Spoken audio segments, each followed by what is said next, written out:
शुक्रिया अदा करना चाहता हूं कि आपने और पूरे केंद्रीय मंत्रिमंडल ने आज तक हमें हर कदम पे साथ दिया है और आपकी तरफ से जो जो निर्देश आए उन निर्देशों का भी हमने बहुत कड़ाई से पालन किया।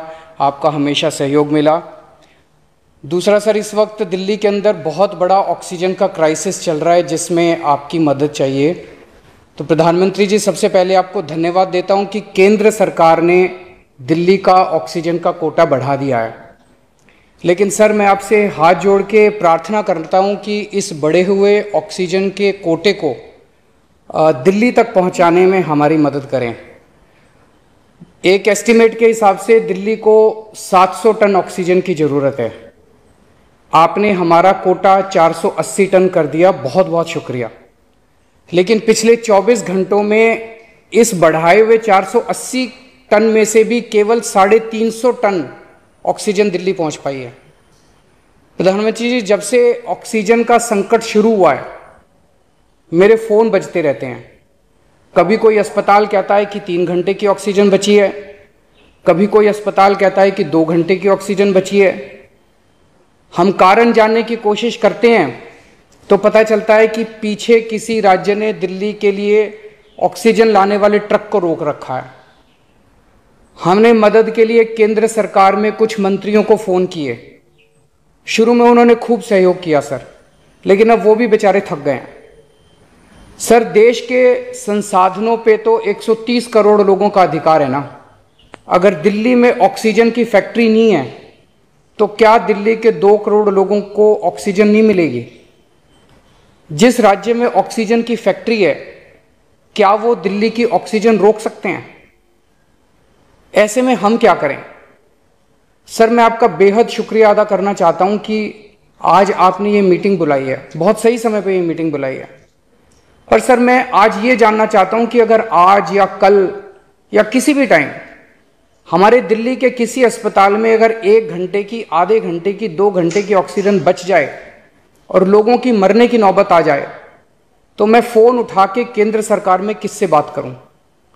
सर, मैं ये जानना चाहता हूं कि अगर कोई राज्य दिल्ली के कोटे की ऑक्सीजन का ट्रक रोक ले तो मैं फ़ोन उठा के किससे बात करूं? हालत काफ़ी ज़्यादा गंभीर हो चुके हैं सर।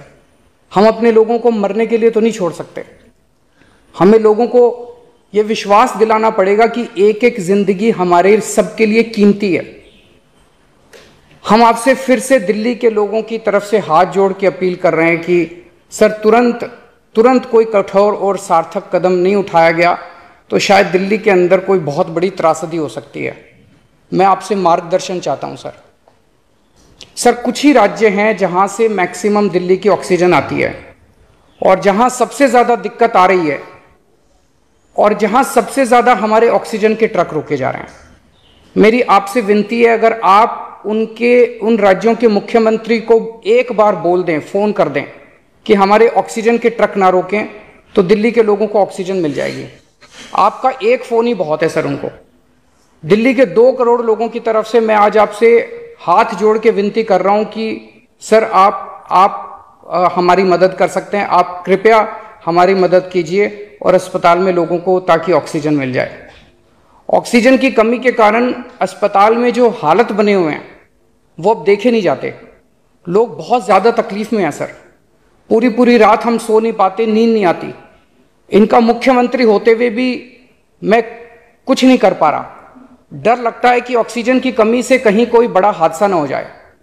ईश्वर ना करे अगर ऑक्सीजन ना मिलने से कुछ अनहोनी हो गई तो हम सब कभी अपने आप को माफ नहीं कर पाएंगे। प्रधानमंत्री जी, कोरोना से देश को बचाने के लिए एक नेशनल प्लान बनना चाहिए। इस नेशनल प्लान के अंतर्गत देश के सभी ऑक्सीजन प्लांट्स को तुरंत आर्मी के जरिए केंद्र सरकार टेक ओवर करे। ऑक्सीजन प्लांट से निकलने वाले हर ट्रक के साथ एक आर्मी का एस्कॉर्ट व्हीकल रहेगा तो कोई उस ट्रक को फिर आगे रोक नहीं पाएगा। सर, दिल्ली का जो ऑक्सीजन का कोटा आपने बढ़ाया, हम उसके बड़े शुक्रगुजार हैं। लेकिन उसमें लगभग 100 टन ऑक्सीजन उड़ीसा और वेस्ट बंगाल से आनी है। हम परसों से, जब से कोटा बढ़ा है, हम कोशिश कर रहे हैं उस ऑक्सीजन को दिल्ली लाने की। मेरा आपसे निवेदन है कि यहाँ से ऑक्सीजन अगर हो सके तो हमें हवाई जहाज से उपलब्ध करवाई जाए, और नहीं तो जैसा अभी बताया गया आपका आइडिया है ऑक्सीजन एक्सप्रेस शुरू करने का, वो ऑक्सीजन एक्सप्रेस शुरू करके वेस्ट बंगाल और उड़ीसा से हमें ऑक्सीजन दिलवाई जाए। आइडिया नहीं, ऑलरेडी चल रहा है। सर दिल्ली तक नहीं पहुंच पा रही हमारी, दिल्ली तक नहीं आ रहा। उसमें अगर हमें दिल्ली के लिए भी कॉरिडोर मिल जाए तो आपकी बड़ी मेहरबानी होगी सर। आपने 2-3 जगह तो कर दिया सर, आपके इंटरवेंशन से मुझे पता चला। एक दिल्ली के लिए और करा दीजिए सर, यहाँ की हमारी 100 टन ऑक्सीजन उधर से आनी है। प्रधानमंत्री जी, हमारे देश के वैज्ञानिकों ने इतने कम समय में जो वैक्सीन बनाई है, इसके लिए हमारे वैज्ञानिक साधुवाद के पात्र हैं। आपने इसमें जो प्रयास किए, आपका बहुत बहुत शुक्रिया।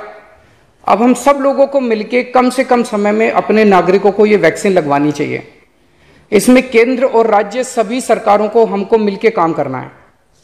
अभी सर केंद्र सरकार ने आदेश जारी किए हैं कि 1 मई से राज्य सरकारें सीधे कोरोना वैक्सीन खरीद सकती हैं। इसके बाद एक वैक्सीन की कंपनी ने अपने रेट जारी किए हैं कि वो केंद्र सरकार को 150 रुपए में और राज्य सरकारों को 400 रुपए में देंगे। सर एक ही देश में एक ही सामान के 2 रेट कैसे हो सकते हैं? 1 नेशन 1 रेट होना चाहिए। सारे देश को एक ही दाम पे वैक्सीन मिलनी चाहिए। अगर देश एक है तो वैक्सीन का दाम भी तो एक ही होना चाहिए। तो मैं आपसे निवेदन करता हूं कि केंद्र सरकार को, राज्य सरकारों को एक ही रेट पे वैक्सीन मिले। जिस रेट पे केंद्र सरकार को वैक्सीन मिल रही है, उसी रेट पे राज्य सरकारों को भी वैक्सीन मिलनी चाहिए। सर हर एक जान हम सब लोगों के लिए कीमती है। हमें ये एहसास हर भारतीय को इस वक्त कराना होगा। इसलिए मेरा मानना है कि देश में सबको दवाई, सबको वैक्सीन और सबको ऑक्सीजन मिलनी चाहिए, और बिना किसी विवाद और बिना किसी रुकावट के ये मिलनी चाहिए। मेरा विश्वास है देश में अगर कोरोना के खिलाफ एक नेशनल प्लान होगा तो हम सभी राज्य सरकारें और केंद्र सरकार मिलके इस दिशा में काम करेंगे।